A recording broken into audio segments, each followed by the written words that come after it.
What's up in War Eagle, everybody? It's your guy, Ike Jones, and we are back with another great edition of Building Rapport. And y'all see who we got in here. It's the guy, Auburn wide receiver, Sammie Coates. Sammie, how you feeling today, man? I'm feeling great, man. I'm feeling great. Excited to be on here. Yeah, man, I am very appreciative of you taking a little time, man.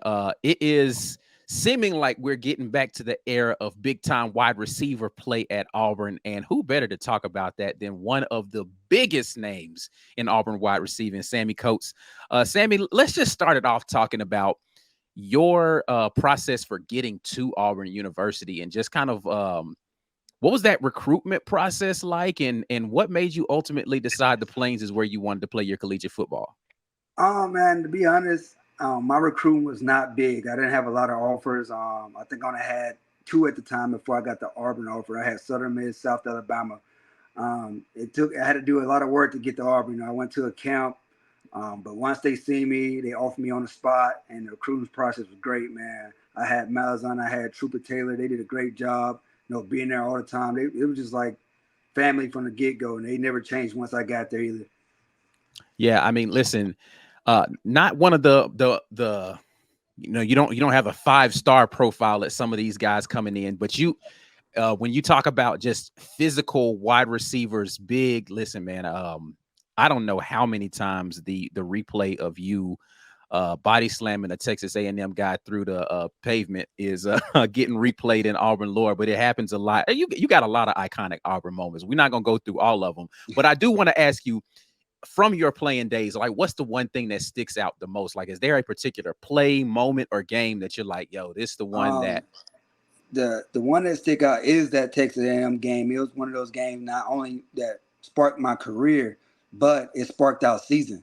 yeah, That win, that alone sparked everything about us at that point. And that game I had a few drops, and I had a big one before halftime, and I think I had one more, but I made up for it. This is one of those things where when you're a receiver, you're gonna have those games where you don't catch everything, but what you're gonna do after that is the right. biggest thing that I took away from that game, and it changed me.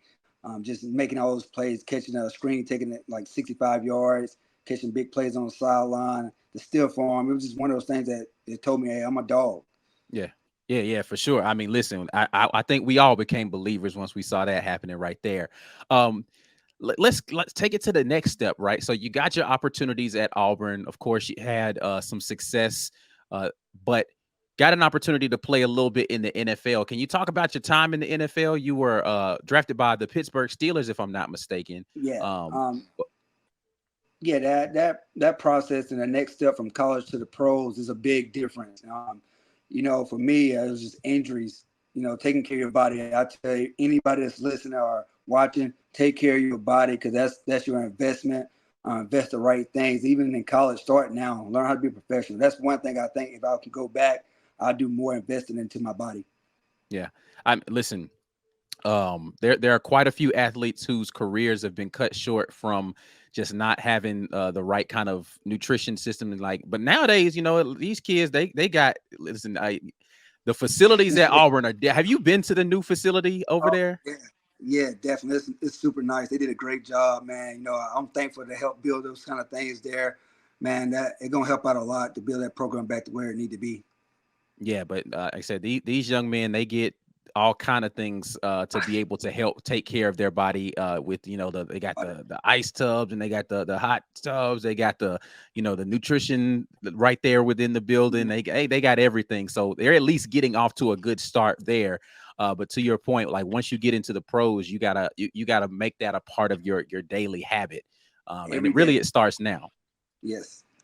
um we didn't talk about we were going to talk about this, but I do want to get your thoughts on the whole process right now of NIL, right? Like name, image, and likeness. And one of the things, and one of the reasons why I want to bring this up is actually happened to see on your Twitter you're raffling off some gear of things of that nature. That's something that young men could do right now, right? Like they could get Yeah. some jerseys and they could say, "Hey, I want to sell these and blah blah." So, what do you think about the whole name, image, and likeness thing that's happening right now for these collegiate athletes? I think it's pros and cons to anything you do. The biggest thing I'll take away from it is just education. Hmm. Getting that opportunity to make money at that age. Right. So a lot of lack of education. I think that's what they should focus on with it. I think it's great they getting paid because you, as basis, especially at that level, at the SC level, it's dang near close to being a pro. Right. So I think guys should get some benefits from it, but I think the education side of it is lack of. You giving kids just money monthly and they going to buy cars and stuff like that. Understanding that football is temporary and your Right. name is temporary. Somebody gonna come and replace you the next year.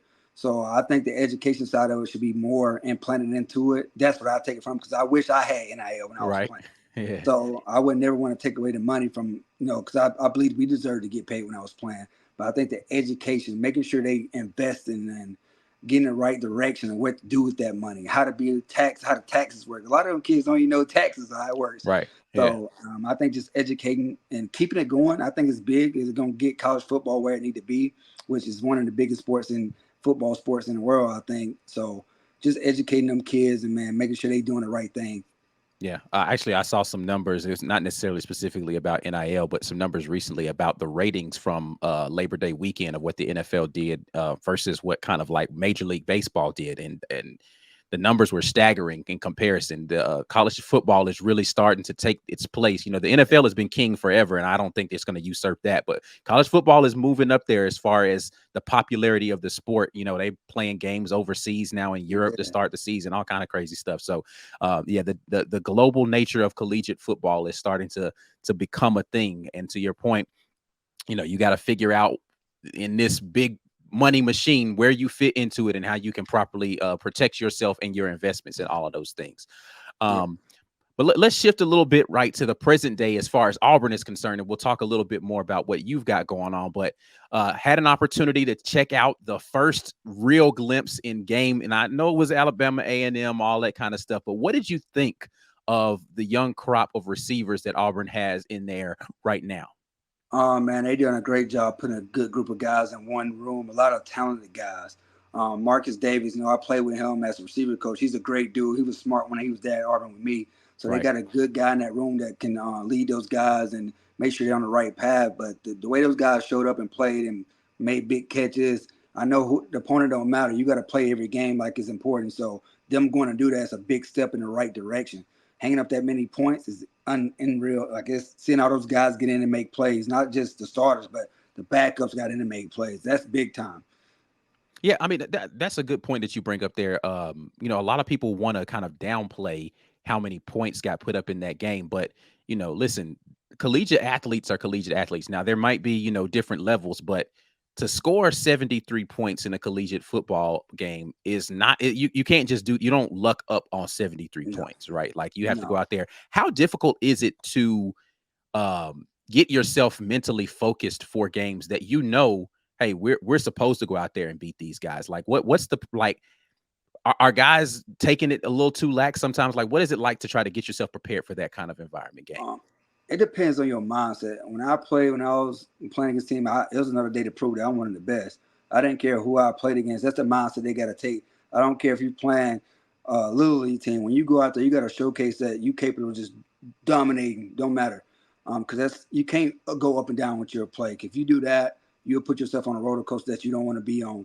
So I think that was a good game for them just to go out there and say, "Hey, I don't care who we playing. We're gonna play our best." Right. And that's how you got to approach it. And I love that. Yeah, I love that they went out there and took it seriously as well. They got a big one coming up this weekend versus Cal. Hopefully, they are ready to take that next step in that as well. Now, you mentioned something else I wanted to ask you about, and that's your former teammate, now Auburn wide receiver coach Marcus Davis. What was he like as a teammate? What was it like to have him in the locker room?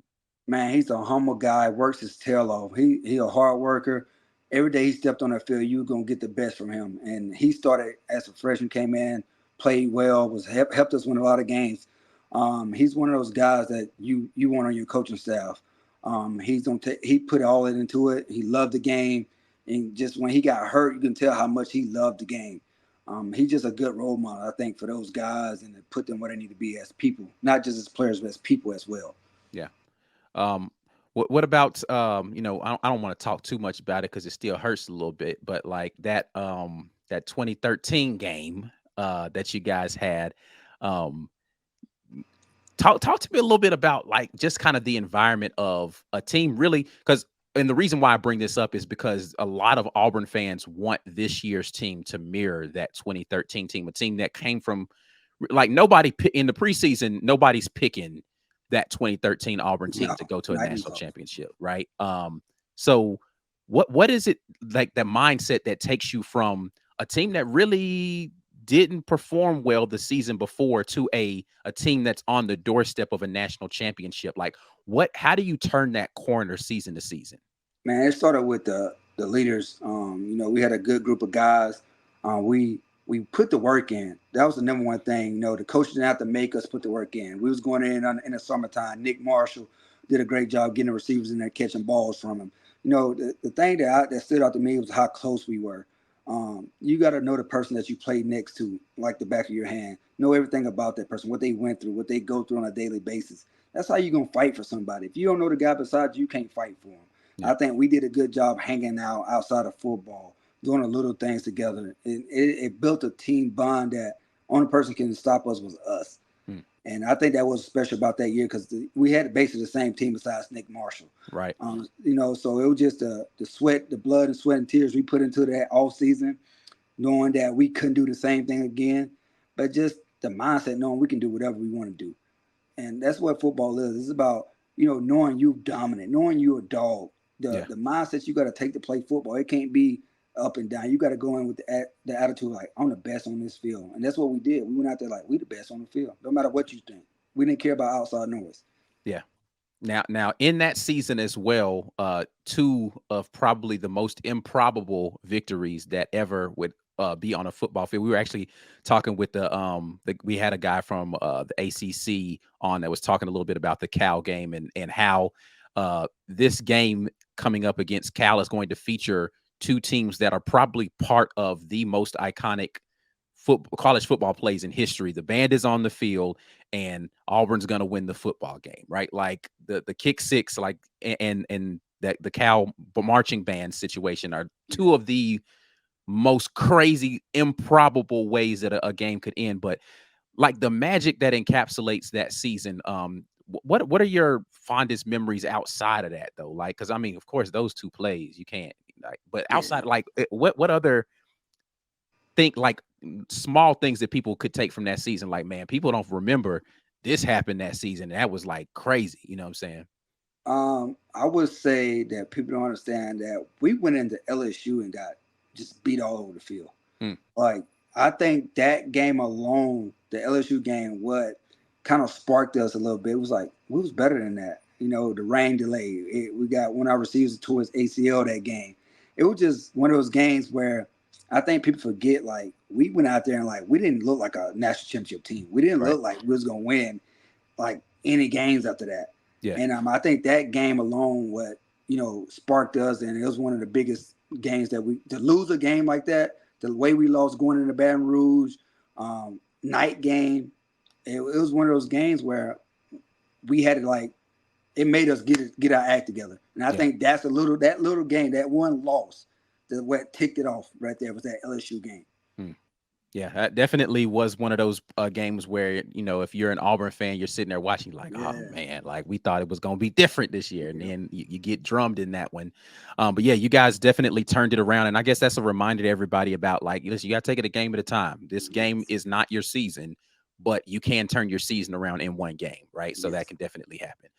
All right, let's move a little bit forward again and talk a little bit about what you've got going on right now. I know you're getting into some of the coaching stuff and some of the stuff that you've been doing post your career in the NFL. What do you got going on for yourself right now?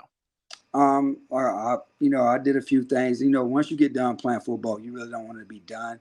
But Mm, I stepped away from the game mentally, physically, because I was mentally like out of it. I had like 6 surgeries. I was mentally just broken. So I stepped away. I went into law enforcement. Then I did that. I was like, you know what? That ain't me yet. That ain't where I want to be at. I want to be with football. So I got into coaching, and my goal is to give back all my knowledge that I learned throughout my years playing with some of the great people like AB, Big Ben, mm, Le'Veon Bell, watching those guys at Pouncey, like the amount of knowledge I attained with some of the greatest players that could play this game. My goal is to give back to players and teach them not just about football, but about life. That's why I want to get into coaching.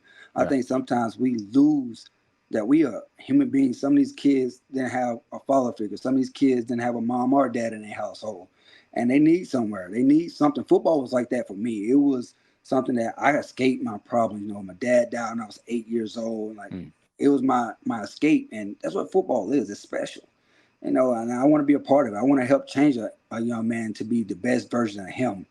You know, that's my goal. That's why I got back into coaching. That's why I got back to football, because what football done for me, I want to do for whoever I touch.